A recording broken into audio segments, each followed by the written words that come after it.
Hey everybody, I'm Hopwood DePree. I moved over from America to England to help rescue my ancestors' 600-year-old home, Hopwood Hall Estate. And I've recently become an author because I wrote a book about it called Downton Shabby.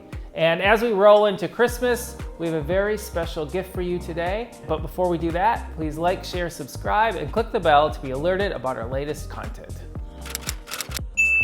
So, as many of you know, this year I launched my first book called Downton Shabby, which came out from HarperCollins Publishers.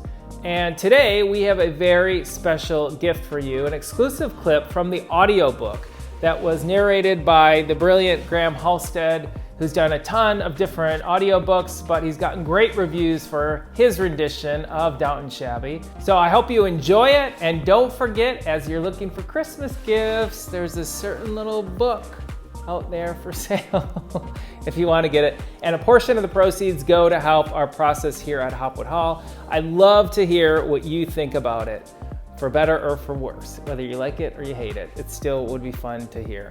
Well, sort of. I hope you like it. Thanks. Merry Christmas, and enjoy the audio clip. All these years later, sitting at my laptop, I knew bits and pieces of our family chronology, although there were some big holes in my understanding. I knew that my Hopwood ancestors came to these shores from England sometime in the 1700s, founding the town of Hopwood soon after. Then, at a certain point in the 1800s, the American side of the Hopwood line came close to dying out when my grandfather's grandmother, Alcinda Hopwood, got married.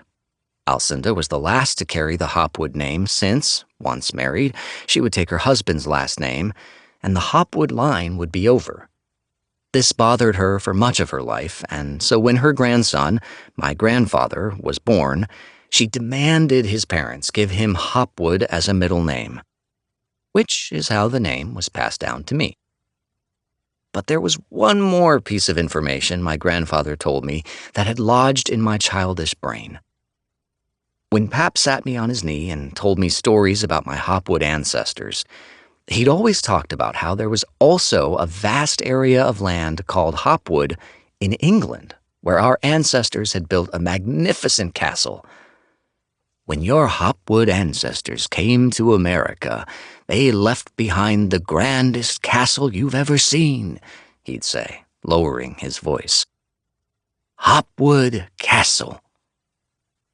Despite my embarrassment about my name, I secretly loved the idea that somewhere across the ocean there was a fairy tale castle with the same name as me.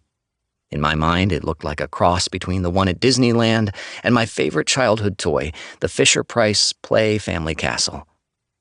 Where was this castle? Did it even exist? I wasn't sure. Maybe Pap had made the whole thing up, creating an exciting story in the hope that his stubborn grandson would finally fall in love with his Hopwood name. As much as I hoped it was real, looking around at the 1970s brightly colored orange and green kitchen in our suburban Michigan home that was barely 30 years old, I couldn't help but think, no way is that true. As it happened, after high school and college, I slowly learned to accept and even appreciate the name that had once caused me so much embarrassment and pain.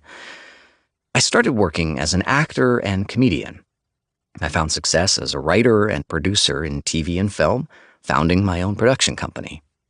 I realized that in Hollywood, being Hopwood might have a serious advantage over being Todd.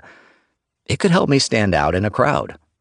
That Todd guy is forgettable, but Hopwood, he's someone who gets a second meaning. When I was about 25, I switched my name back to Hopwood. My mom and grandfather were thrilled. I spent the rest of my 20s and 30s getting roles and projects, enjoying my success and the special attention.